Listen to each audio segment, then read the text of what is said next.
Okay, so thanks to Tamiya's really clever way of setting up these pylons, get that focus, I think. Right, so you can see they've kind of got triangular shapes on the bomb attachment points, and then if we look at one of these bombs, then there are two triangular holes. So all you need to do, you can either use super glue, or I prefer just to use a bit of Tamiya extra thin, just a couple of drops.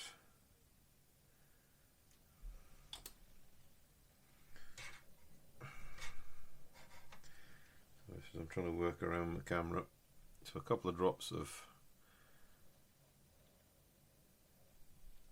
extra thin, if it'll focus. Come on, focus.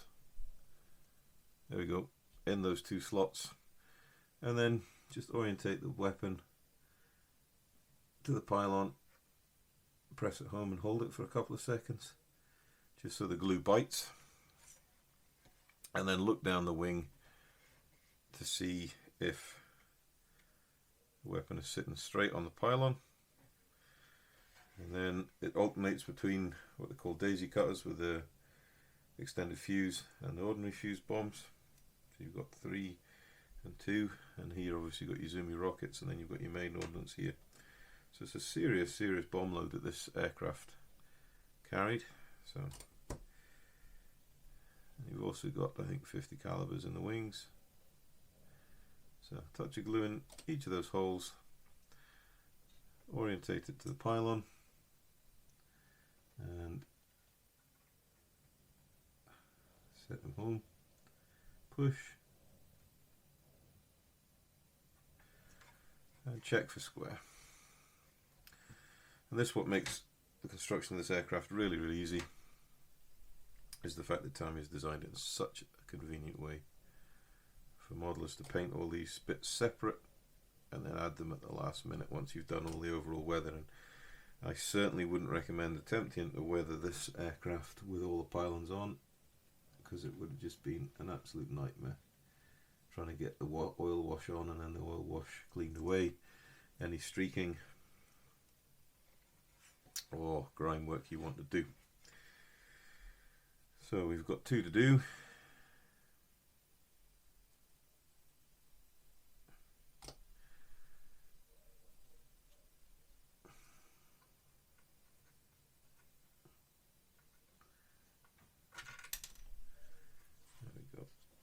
Mistake and dropped it. That happens. Whatever you do, do not touch any of the glue on the paint, because it will strip it off and you will get it everywhere. So last bomb.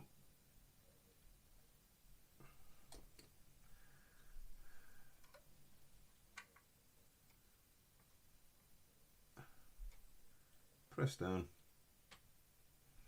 and then check to see that they're all looking square, which they all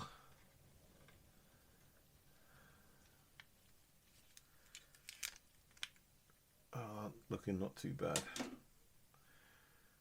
Any ones that are looking slightly off, just adjust them whilst the glue's tacky. And we're happy. We can then turn the kit over. Oh no, we can't. Last job to do is to cut off and attach the front landing gear covers.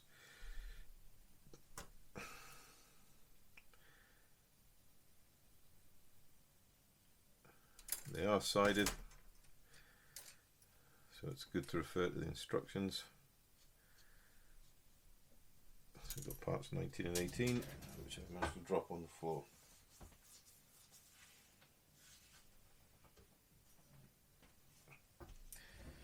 Quickly grab the instructions.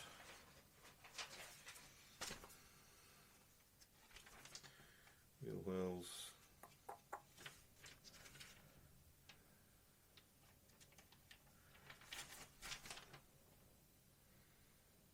So part 18 goes on the right hand side, part 19 goes on the left hand side. So we've got part 19 and that goes on the left hand undercarriage. That's just this one, and that just pops on there like that. There's a glue point, and that will be the same on that one there. So there's a glue point there and a glue point, two glue points. So spot of glue, get a pointer. So you want a drop of glue here and here, and then we stick it on. So I'll get those done and then we'll come back to me to see what else we've got to do. Okay, so we're back and I've pushed on a little more than I anticipated. I kind of got into a bit of a groove earlier on and have done as much oil weathering as I really want to. I will show you though what I've been doing. So same color palette as we had when I was last filming. You can see the staining on the cardboard is all the linseed oil wicking its way out of the oil, which leaves you pretty much pure pigment. Using neat oils, pretty much focused on the tan and the forest green because I want to bring the hue of the forest green up. I did try some yellow weathering onto the dark green, but it just brought it into a similar color as the forest green, so I actually stripped that off, and I am actually quite happy with the weathering as it is on the dark green. But what we can do is we can do a little bit. So just load a little bit of color on your brush, and say for example we want to highlight this area of the panel a bit more. Just tap it on. Now this is neat oil, so you don't need to put huge amounts on, you just need small amounts, and we're highlighting that corner there. Now I use a very worn Dale & Rowley flat shader. That's a number 8, but you can see by the state of the bristles it's had a lot of weathering work, so it's perfect for working in oil paints. With a slight stabbing and brushing motion, I blend in the color, and you can see straight away you get a highlight when it leaves that panel line looking slightly darker. If you wanted to really brighten up, you could use white, but that might be a little stark for the look we're wanting to achieve.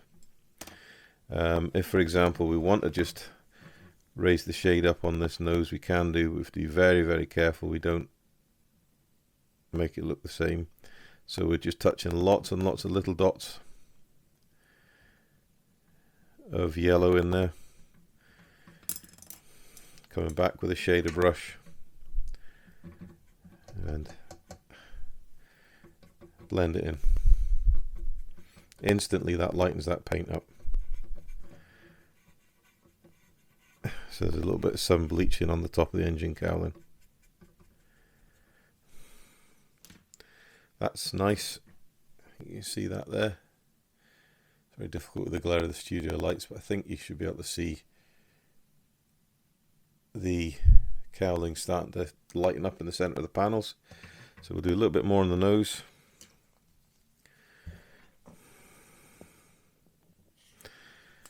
And do very, very fine touches. Just a hint of color, because oils the 502 oils are very, very pigment rich. So they're very, very good at doing this sort of weathering. So if we can just kind of zoom in on that, maybe. That's too far. Focus. There we go. So you should be able to see the colour where I've placed it on the nose, and then we'll come in with a blending brush and gently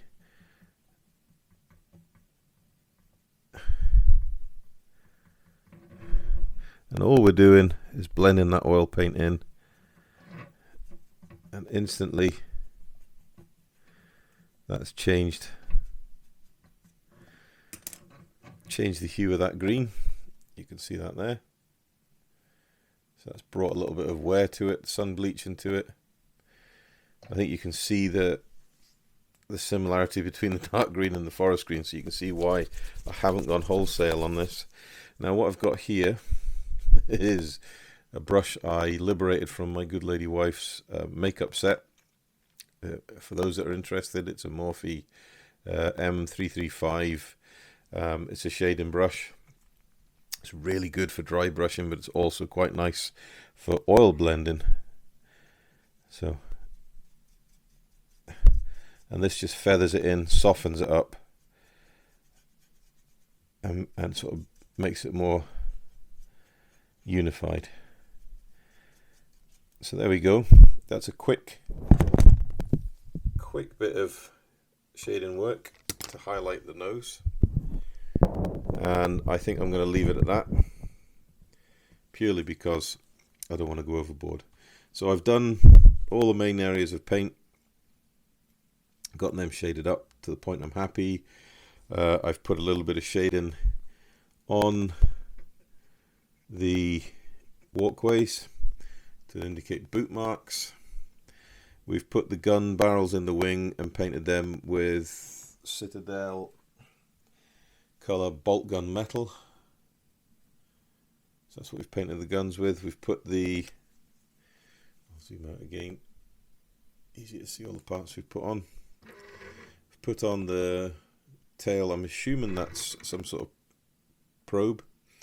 And then we've put on the underside, there's the handle or grip of some sort that goes on the underside fuselage, and the pitot tube on the wing. All I need to do on the pitot tube is put a dab of silver for the stainless steel heated end. So we are just about there now. Last thing to do is the propeller. So the propeller was looking nice and clean. Well, not anymore, because we've daubed it up with oil. I know it's not fully dried, but it'll be dried enough for what we want. So we're just needing to back and forth motions to stress the blade. If the brush is too harsh, taking too much off, use a softer brush. This is just my master brush, just to get it working, start spreading the oil. And we'll come and blend it now. Do the same to the front. All this is to do is just to break the sort of monolithic black color of the blades. In reality, the prop blades would have taken pretty much of a paste in, operating off harsh land strips. I like weathering models. I'm never a great, well, I appreciate really heavily weathered models. I admire people that can do that. My skill set's not there. Not to say it won't be in the future. It's just not there now. When I get more confident using oils, I then probably will go on and try and blend techniques like hairspray technique, chipping, and oil weathering to kind of get that more heavily used and weathered aircraft and vehicle look. But at the moment, I'm quite happy where I'm at. Now you'll see that this is drying up pretty quickly. So just go back in and moist it up again, just so we can get our blending brush to blend it and remove any brush strokes, because that's the last thing we want, is brush strokes on this prop blade. So it's amazing how much you can reactivate oils.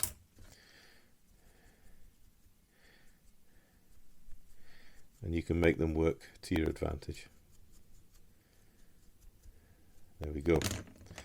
And that's instantly dulled down that blade, put a bit of a patina on it, just giving it a bit of a grimy look, blending into the rest of the aircraft that we've done. So just clear the yellow off there. Happy enough with that. If you look at the centre boss, and that's just been painted with mithril silver, and then had a Citadel wash of Null oil, just to highlight the the detail. Rubber grommets in the engine, and that just locates eventually and will push home. It's very tight, so you don't want to try and get it off too many times. There's the prop on. Now there is a call out for putting in a radio antenna and a whip aerial. The elastic thread I've got is too thick and overscale for 48th scale, and I'm not want to put it on until I get the right stuff.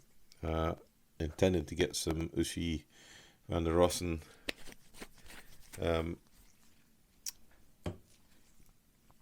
magic line, I can't remember the exact name for it, to do it, but I need sort of 0.1 stuff, and all I've got is 0.2, and it's flat elastic thread, which is no use when you want a round type thread. But that's a by the by. So next job, and the best part of these things, is to peel off the masking on the canopy. So using a pair of tweezers, very carefully find the corner,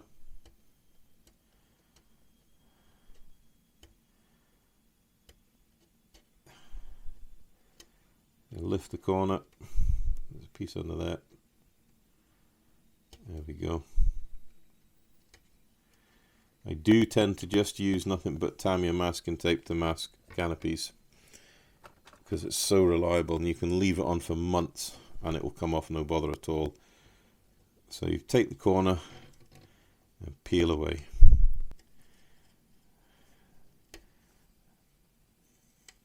There we go. And then follow it around. Try and peel the tape as flat as you can against the part, and that will minimize the risk of peeling any paint.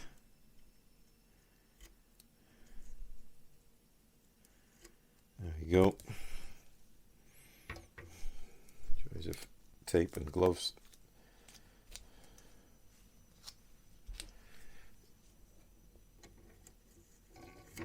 Peel that back. And then we want to take the front canopy off.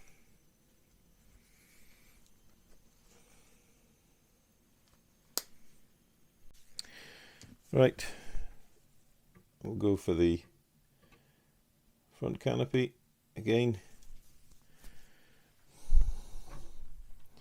Looking to catch the corner and lift it. Always working away from the canopy glass.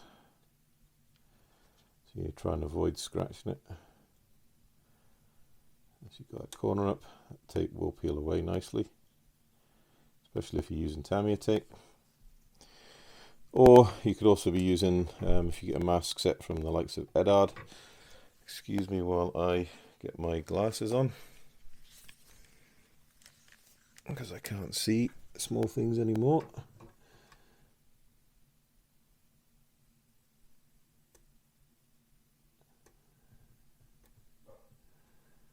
There we go. Pull the corner to corner. And last one to come off.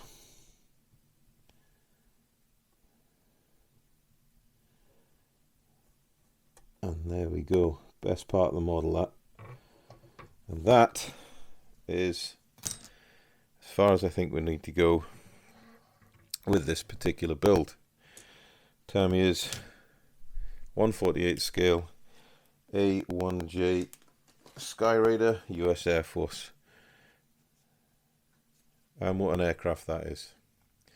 Now, what we'll do is I'll take some photos of this, some close-up photos, for you all to have a look at, and then I'll bring the other Skyraider onto the table, and we'll have a bit of a chat on primarily how the airbrushes have worked.